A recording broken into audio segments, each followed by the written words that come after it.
For complex numbers, polar form separates size from direction. Polar decomposition does the same thing for matrices, because apparently matrices demanded their own costume. A non-zero complex number can be written as e to the I theta times r. The number r is the size, and e to the I theta is the direction part.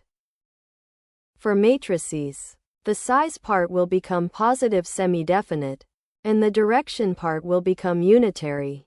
Same vibe, more symbols, because progress is fake.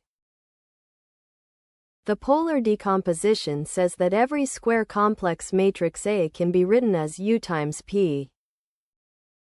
Here P is positive semi-definite and U is unitary. In the real case, unitary just means orthogonal. The positive part is not guessed. P is the positive square root of the adjoint of A times A. That is why we spent time on positive square roots earlier, instead of collecting theorem trophies for no reason.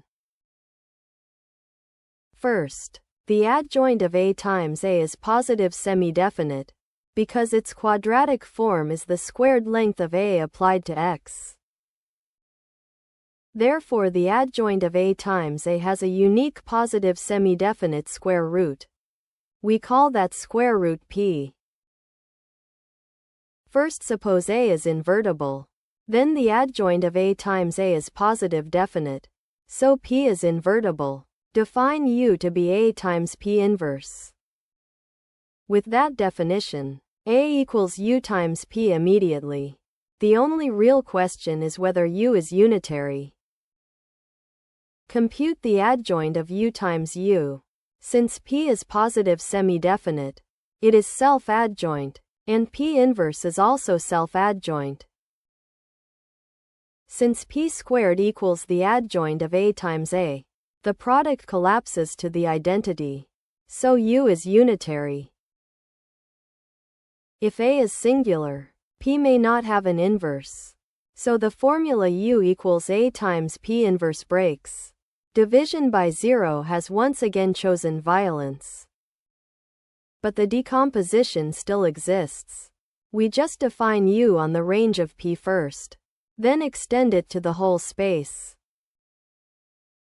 The singular case depends on one identity. The length of P applied to x equals the length of A applied to x. This follows from P squared equals the adjoint of A times A. It is the whole engine of the proof. Mercifully small for once.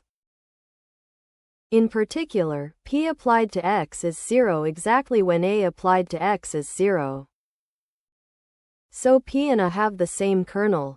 That is what makes the next definition legal instead of mathematical vandalism.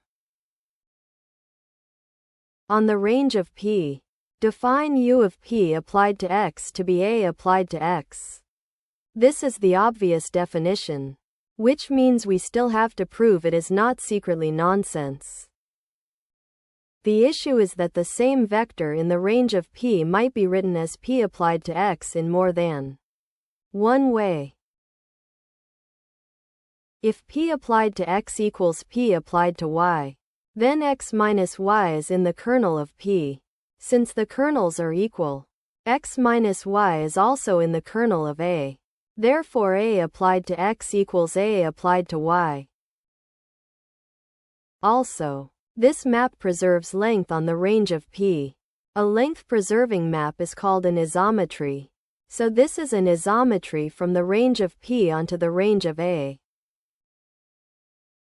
In finite dimensions, an isometry between subspaces can be extended to a unitary operator on the whole space.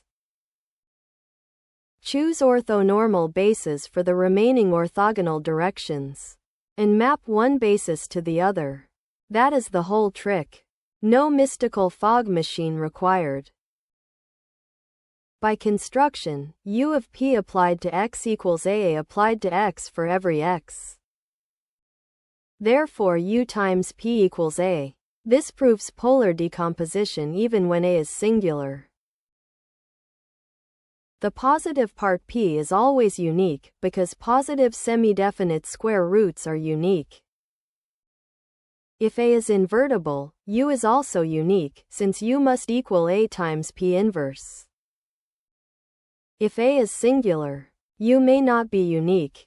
The unused orthogonal directions give us freedom, because even matrices apparently need personal space. So polar decomposition says every square matrix is a positive semi-definite stretch followed by a unitary rigid motion. Suspiciously elegant. So naturally we had to prove it.